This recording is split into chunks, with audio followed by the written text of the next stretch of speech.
Awesome guys, how to pick the best monitor for your home office and why you must avoid these common mistakes.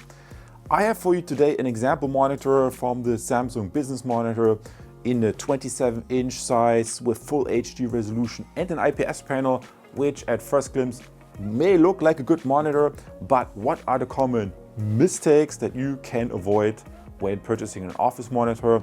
Quickly looking at the back, you see it has a USB-C input, which lends itself very nicely for the office use because a lot of notebooks can utilize this USB-C as a docking station. Guys, let's run to this example. I picked this purposely and I'm going to show you how to select the right monitor. Let's get started.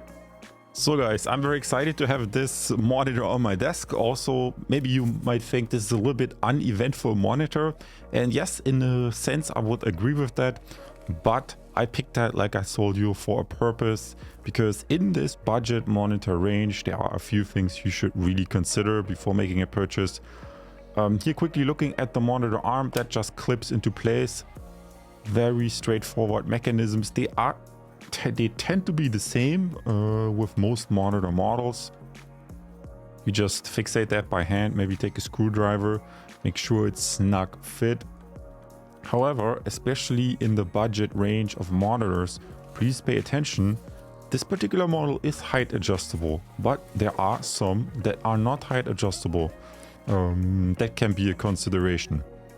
So, and with that, let's jump right into the review. Now let's have a closer look at this entry-level 27-inch Samsung Full HD monitor. And what can you do to find the best monitor, and what are the things you have to keep in mind when doing a monitor comparison? Here a few hints. First of all, this Samsung monitor is very affordable, but since it is affordable, when shopping for affordable monitors, there are a few pitfalls. And one interesting thing is this monitor has 75 Hertz. Obviously, if you're a gamer, you would go for something faster, like 144 Hertz. However, here we also have a full HD resolution. And that's one thing I really want to point out. 27-inch and full HD, why is this maybe not the best choice? And also the brightness.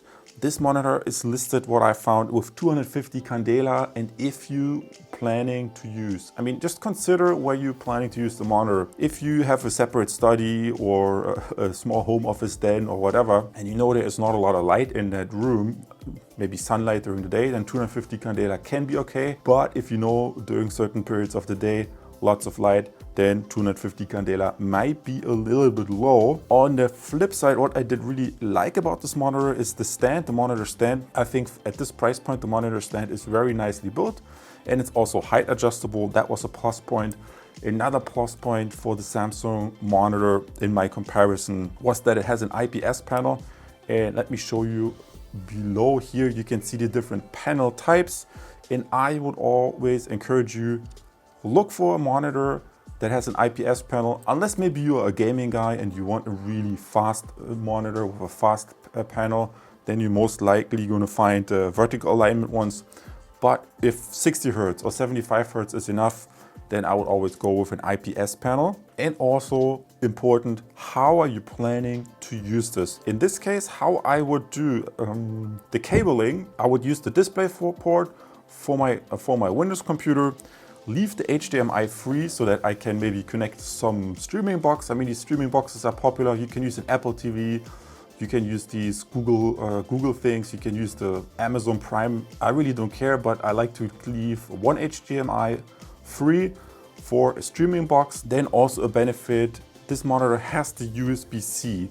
So if you have a compatible notebook, in my case here the MacBook Pro, you can just plug this in and the monitor functions as a docking station. So when doing a monitor comparison, it's best to make a list and keep all these points in mind. What are your criteria in terms of brightness, connectivity, and so on? And concluding this, we can clearly say that at first glance, this monitor may look like a bargain, but while it has a lot of plus points like the USB-C and the nice monitor arm and everything and the 27-inch size and the IPS panel, it also has one major downside in my opinion, and that's it has only the full HD resolution.